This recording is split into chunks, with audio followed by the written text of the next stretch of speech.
ಗೌತಮ್ ಹೊರಡುವ ಸಮಯದಲ್ಲಿ ನಾಲಾಯಕ್ ಹುಷಾರ್, ಪ್ಲೀಸ್ ಕಾರು ನಿಧಾನಕ್ಕೆ ನಡೆಸು, ಏನೂ ಅರ್ಜೆಂಟ್ ಇಲ್ಲ, ನಿನ್ ಮೇಲೆ ನಂಬಿಕೆ ಇದೆ, ಬಾಯ್.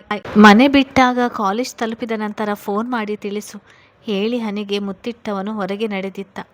ಗೌತಮ್ ಸಿಟಿಯ ಹೊರಭಾಗಕ್ಕೆ ಹೋಗುವ ರಸ್ತೆಯಲ್ಲಿ ಒಂದು ಹಳೆ ಕಾಲದ ಕಟ್ಟಡವನ್ನು ನೋಡುತ್ತಲೇ ಪ್ರದೀಪ್ ಮನೆಯ ಗೋಡೆ ಮೇಲಿದ್ದ ದೊಡ್ಡ ಬಂಗ್ಲೆಯ ಫೋಟೋ ನೆನಪಾಗಿತ್ತು. ಅಲ್ಲಿಂದ ಬಂದಮೇಲೆ ಅವನ ಜೊತೆ ಒಂದೆರಡು ಬಾರಿ ಮಾತನಾಡಿದ್ದೆ.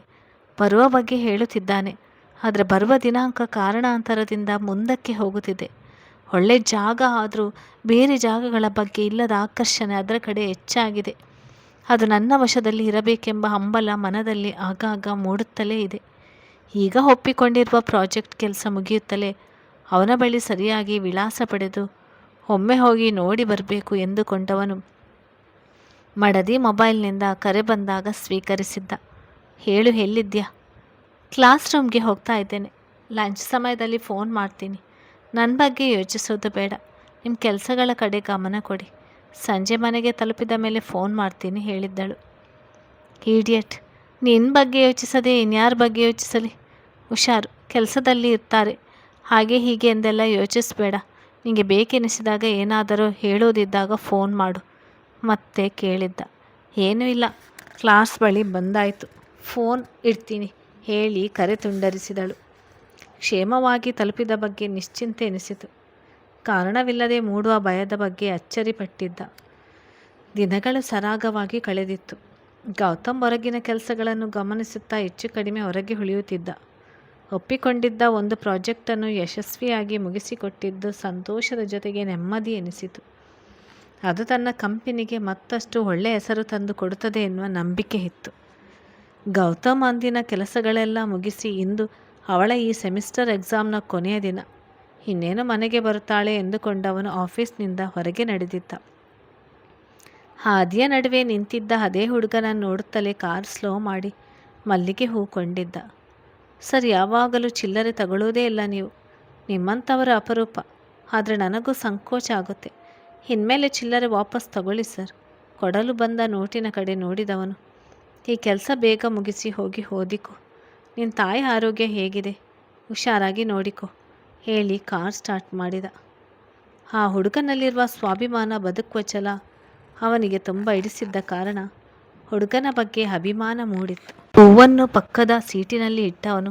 ನಾಳೆಯಿಂದನೇ ರೆಸಾರ್ಟ್ ಬುಕ್ ಮಾಡಿರೋದು. ಒಂದೆರಡು ದಿನ ಗ್ಯಾಪ್ ಕೊಟ್ಟಿದ್ರೆ ಆಗ್ತಿತ್ತು. ಆದರೆ ಇವಳು ಎಲ್ಲಿ ಮತ್ತೆ ಊರಿಗೆ ಹೋಗೋಣ ಎಂದು ಶುರು ಮಾಡಿಕೊಂಡು ಬಿಡ್ತಾಳೋ ಅಂತ ಬೇಗ ಬುಕ್ ಮಾಡಿದ್ದು. ಇನ್ನು ಶಾಪಿಂಗ್ ಮಾಡೋ ಅವಶ್ಯಕತೆ ಇಲ್ಲ. ಇಲ್ಲೇ 5-6 ಗಂಟೆಗಳ ಪ್ರಯಾಣ ಅಂತ ಸಮಸ್ಯೆ ಇಲ್ಲ. ಅವಳು ಬೇಕಾದರೆ ಅಲ್ಲೂ ರೆಸ್ಟ್ ಮಾಡಲಿ ಹೇಳಿಕೊಂಡಿದ್ದ. ಅವನ ಅನಿಸಿಕೆ ನಿಜವಾಗಿತ್ತು. ಮನೆಯೊಳಗೆ ಬರುತ್ತಲೇ ಎದುರಿಗಿದ್ದು ಮಡದಿಯ ಮುದ್ದು ಮುಖ. ಸ್ವಲ್ಪ ಬಸವಳಿದಂತೆ ಕಂಡವಳ ನೋಡಿ, ಇನ್ನೊಂದು ವರ್ಷ ಅಷ್ಟೇ ಕಾಲೇಜ್, ಆಮೇಲೆ ಮನೆಯಲ್ಲಿ ಆರಾಮವಾಗಿರಲಿ.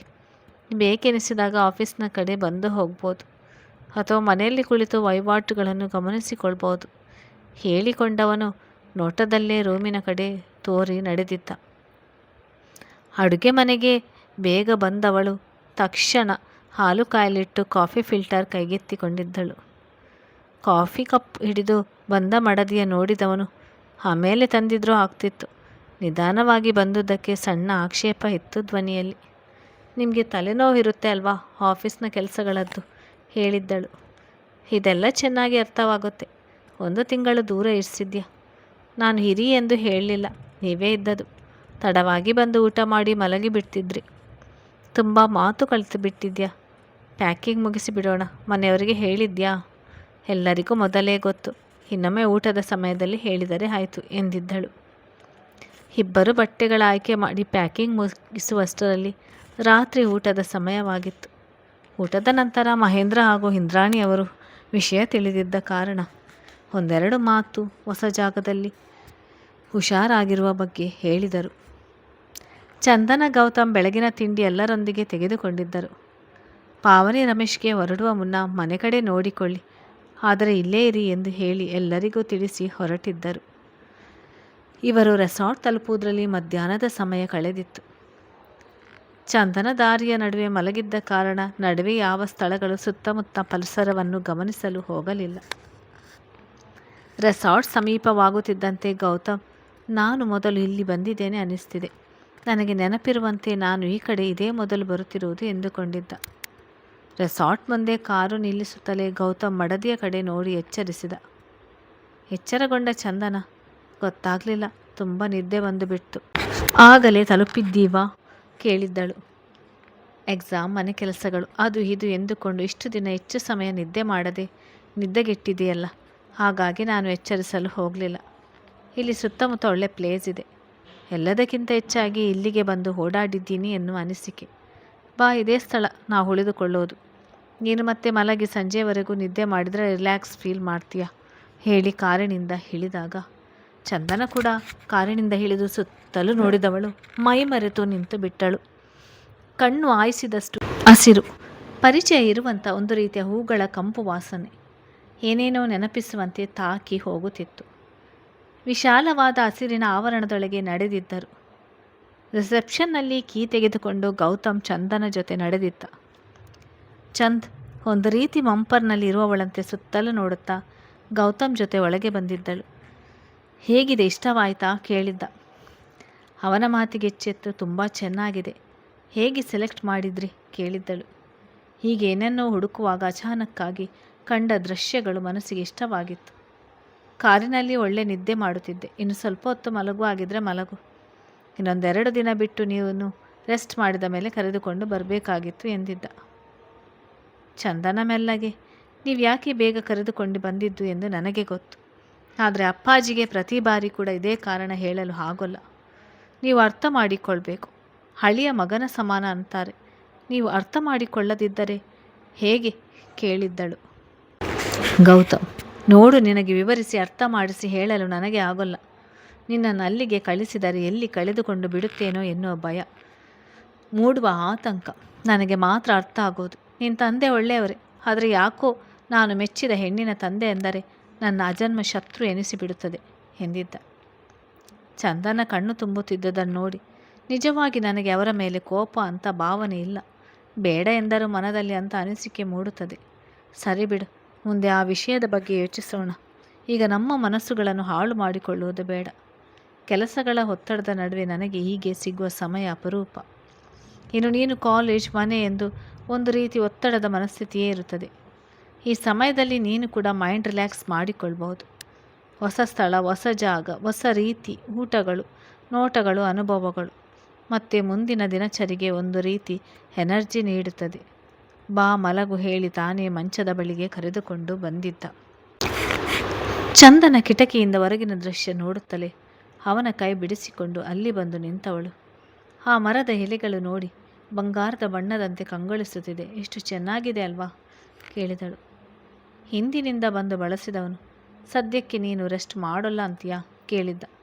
ಬೇಡ, ಕೈಕಾಲು ಮುಖ ತೊಳೆದು ಫ್ರೆಶ್ ಆಗ್ತೇನೆ ಸಾಕು. ನೀವು ಲ್ಯಾಪ್ಟಾಪ್ನಲ್ಲಿ ತೋರಿಸಿದ್ರಲ್ಲ ಬೆಟ್ಟದ ಮೇಲಿನ ಪುಟ್ಟ ದೇವಸ್ಥಾನ, ಅಲ್ಲಿಗೆ ಹೋಗಿ ಬರೋಣ ಎಂದಿದ್ದಳು. ಗೌತಮ್, ನಾಳೆಯಿಂದ ಅಲ್ಲೆಲ್ಲ ಓಡಾಡ್ಬೋದು ಎನಿಸಿದರು ಅವಳಾಗಿ ಇಷ್ಟಪಟ್ಟು ಕೇಳ್ತಿದ್ದಾಳೆ. ಸಾಲದಕ್ಕೆ ಅವಳ ತಂದೆಯ ಮನೆಗೆ ಕರೆದುಕೊಂಡು ಹೋಗದೆ ಎಲ್ಲಿಗೆ ಕರೆದುಕೊಂಡು ಬಂದಿದ್ದೇನೆ. ಅವಳು ಇಷ್ಟಪಟ್ಟ ಹಾಗೇ ಇರಲಿ ಹೇಳಿಕೊಂಡು, ಸರಿ ಹೋಗೋಣ, ನೀನು ಫ್ರೆಶ್ ಆಗು, ಊಟಕ್ಕೆ ಆರ್ಡ್ರ್ ಮಾಡ್ತೀನಿ, ಊಟ ಮುಗಿಸಿಕೊಂಡು ಹೋಗೋಣ ಎಂದಿದ್ದ. ಚಂದನ ಫ್ರೆಶ್ ಆಗಿ ಬಂದವಳು, ಈ ಸೀರೆ ಹಾಕಿಕೊಳ್ಳ ಕೇಳಿದ್ದಳು. ಬೇಡ, ಈಗ ನೀನು ಹಾಕಿರುವ ಡ್ರೆಸ್ಸೇ ಇರಲಿ, ಮೆಟ್ಟಿಲು ಹತ್ತಬೇಕು, ಸೀರೆಯಲ್ಲಿ ತೊಂದರೆಯಾಗಬಹುದು ಎಂದಿದ್ದ.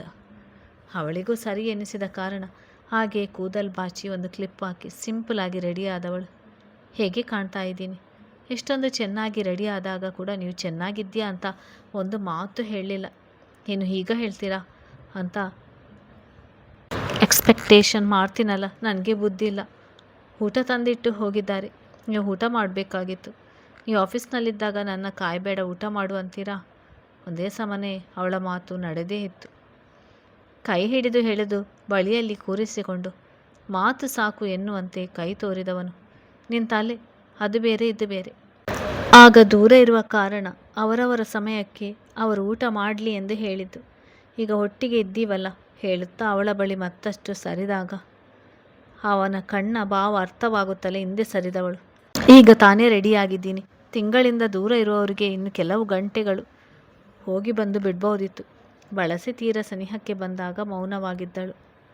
ಪ್ರತಿದಿನ ಪ್ರತಿಕ್ಷಣ ಹೊಸ ಹೂವಿನಂತೆ ಕಂಗೊಳಿಸ್ತೀಯ, ನಾನಿನ್ನ ಅವಶ್ಯತೆಗೂ ಮೀರಿ ಹಚ್ಚಿಕೊಂಡು ಬಿಟ್ಟಿದ್ದೀನಿ. ನಾನ್ಯಾಕೆ ನಿನ್ನ ಇಷ್ಟು ಹಚ್ಕೋಬೇಕಾಗಿತ್ತಲ್ವಾ? ವರ್ಷಗಳ ಹಿಂದೆ ನೀನ್ಯಾರು ನಾನ್ಯಾರು ಎನ್ನುವಂತೆ ಇದ್ದೆವು. ಆದ್ರೀಗ 2 ದೇಹ ಒಂದೇ ಪ್ರಾಣ ಅನ್ನಿಸ್ತಾ ಇದೆ. ಹೀಗೆಲ್ಲ ನನ್ನಿಂದ ದೂರ ಹೋಗುವುದಕ್ಕೆ ನೋಡಬೇಡ ಎಂದಿದ್ದ ಚಂದನ. ಓ, ಒಂದೊಂದು ಸಲ ಹಠ ಮಾಡ್ತಿರಲ್ಲ, ಅದಕ್ಕೆ ಈಗಲೂ ಹಠ ಮಾಡ್ತೀರೇನೋ ಅಂದುಕೊಂಡೆ ಹೇಳಿದ್ದಳು. ನನ್ನ ಹಠ ನಿಮಗೆ ಕಷ್ಟ ಆಗುತ್ತಾ? ನಾನು ಯಾವಾಗ ಹಾಗೆ ಹೇಳಿದೆ? ಮತ್ತು ಈಗ ಒಂದು ಮುತ್ತು ಕೊಟ್ಟರೆ ಏನು ಸಮಸ್ಯೆ ಆಗೋಲ್ಲವಲ್ಲ? ಪ್ರಶ್ನೆಗೆ ಕಿರುನಗು ಉತ್ತರವಾಗಿತ್ತು. ಮತ್ತಷ್ಟು ಬಳಸಿ ಆಕ್ರಮಿಸಿಕೊಂಡಿದ್ದ. ಬಳಸಿದ ಹಿಡಿತ ಹಿಂದೆಂದಿಕ್ಕಿಂತ ಬಿಗಿಯಾಗಿತ್ತು. ಎಂದು ಹಾಗೆಯೇ ನಡೆದುಕೊಂಡಿರಲಿಲ್ಲ. ಉಸಿರು ಕಟ್ಟಿದಂಥ ಭಾವನೆ. ಯಾರೋ ಕಾಯುತ್ತಿದ್ದಾರೆ, ಬೇಗ ಹೋಗಬೇಕು ಎನ್ನುವ ತವಕ. ಜೊತೆಗೆ ಸಹಿಸಲು ಸಾಧ್ಯವಿಲ್ಲ ಎನಿಸಿದಾಗ ಆ ಎಂದಿದ್ದಳು. ಗೌತಮ್ ಎಚ್ಚೆತ್ತು ಅವಳನ್ನು ಬಿಟ್ಟು ಹಿಂದೆ ಸರಿದವನು. ಏನಾಯಿತು ಕೇಳಿದ್ದ. ತೋಳಿನ ಮೇಲೆ ಮೂಡಿದ್ದ ಗುರುತನ್ನು ನೋಡುತ್ತಾ. ನಾನು ಎಲ್ಲಿ ಹೋಗಿಬಿಡ್ತೀನಿ ಅಂತ ಇಷ್ಟು ಗಟ್ಟಿಯಾಗಿ ಬಳಸಿ ನಿಂತಿದ್ರಿ ಕೇಳಿದ್ದಳು. ಅವನು ಗಮನಿಸಿದವನು. ಏನಾಗಿತ್ತು ನನಗೆ? ಯಾಕೆ ಪದೇ ಪದೇ ಮನದಲ್ಲಿ ಇವಳನ್ನು ಕಳೆದುಕೊಳ್ಳುವ ಭಯ ಇಷ್ಟು ಕಾಡುತ್ತಿದೆ? ಈ ಮೊದಲು ನಾವಿಬ್ಬರು ಹೊರಗೆ ಹೋದಾಗ ಹೀಗೆ ಆಗಿರಲಿಲ್ಲ. ತುಂಬ ಅನ್ಕಂಫರ್ಟೇಬಲ್ ಫೀಲ್ ಮಾಡ್ತಿದ್ದೀನಿ. ಏನಾದರೂ ಸಮಸ್ಯೆನಾ? ತಿರುಗಿ ಹೋಗಿ ಬಿಡೋಣ ಅನ್ನಿಸ್ತಿದೆ. ಆದರೆ ಜಾಗದ ಆಕರ್ಷಣೆಯು ಜೋರಾಗಿದೆ. ಅದೇನಾದರೂ ಆಗಲಿ, ನನಗೆ ನಾಲಾಯಕ್ ಮುಖ್ಯ. ರಾತ್ರಿ ಇಲ್ಲಿಂದ ಹೊರಟು ಬಿಡೋಣ. ಯಾವುದಾದ್ರೂ ಬೇರೆ ಪ್ಲೇಸ್ ನೋಡಿ ಆಯ್ಕೆ ಮಾಡಿದರೆ ಆಯಿತು ಹೇಳಿಕೊಂಡವನು. ಇಂದು ರಾತ್ರಿ ಇಲ್ಲಿಂದ ಹೊರಟು ಬಿಡೋಣ ಹೇಳಿದ್ದ. ಚಂದನ ಗಾಬರಿಗೊಂಡವಳು. ಯಾಕೆ, ಏನಾಯಿತು?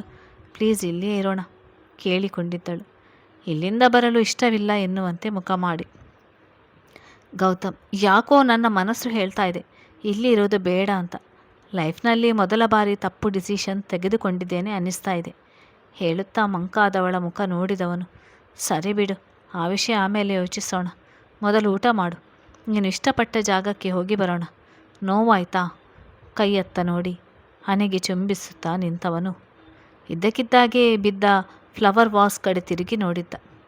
ಅದನ್ನು ತಾನೇ ಎತ್ತಿಟ್ಟ.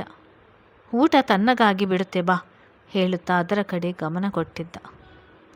ಇಬ್ಬರಿಗೂ ಹೆಚ್ಚು ಮಾತನಾಡಬೇಕು ಎನಿಸಲಿಲ್ಲ.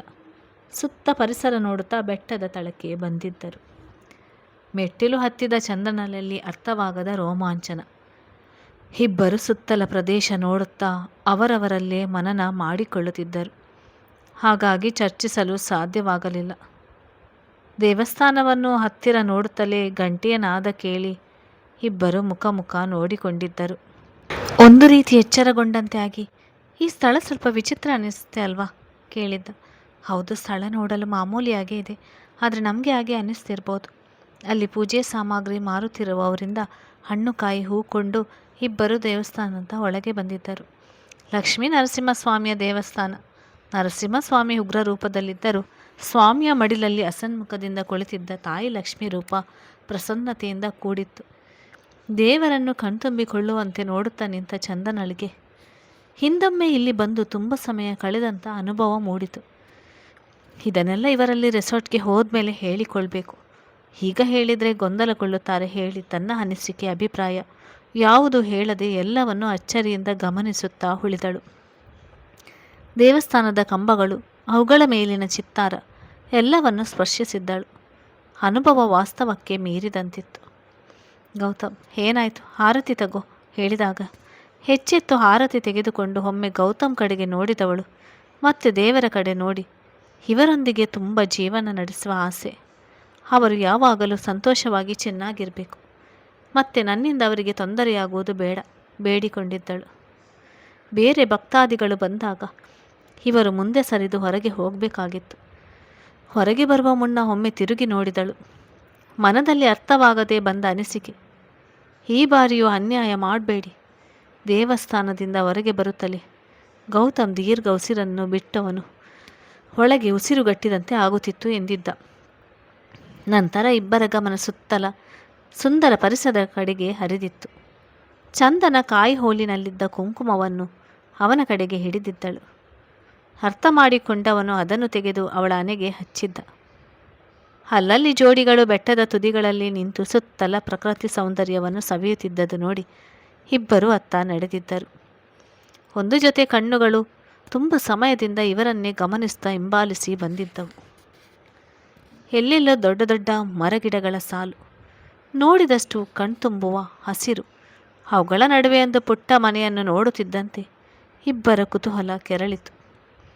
ಗೌತಮ್ ತನ್ನ ಹೆಗಲ್ನಲ್ಲಿದ್ದ ಕ್ಯಾಮರಾವನ್ನು ಕೈಗೆತ್ತಿಕೊಂಡವನು ಒಂದೆರಡು ಫೋಟೋ ತೆಗೆದು ಮತ್ತೊಂದು ದೃಶ್ಯದ ಕಡೆ ಝೂಮ್ ಮಾಡುತ್ತಾ ಒಂದು ಹೆಜ್ಜೆ ಮುಂದೆ ಇಟ್ಟಿದ್ದ ಅಷ್ಟೆ. ಅಷ್ಟರಲ್ಲಿ ಅನಾಹುತ ನಡೆದು ಹೋಗಿತ್ತು. ಚಂದನ ಅವನ ಕಣ್ಮುಂದೆಯೇ ಅವನತ್ತ ಕೈ ಚಾಚಿ ಕಿರುಚುತ್ತಲೇ ಅಲ್ಲಿಂದ ಜಾರಿ ಕೆಳಗೆ ಬಿದ್ದಿದ್ದಳು.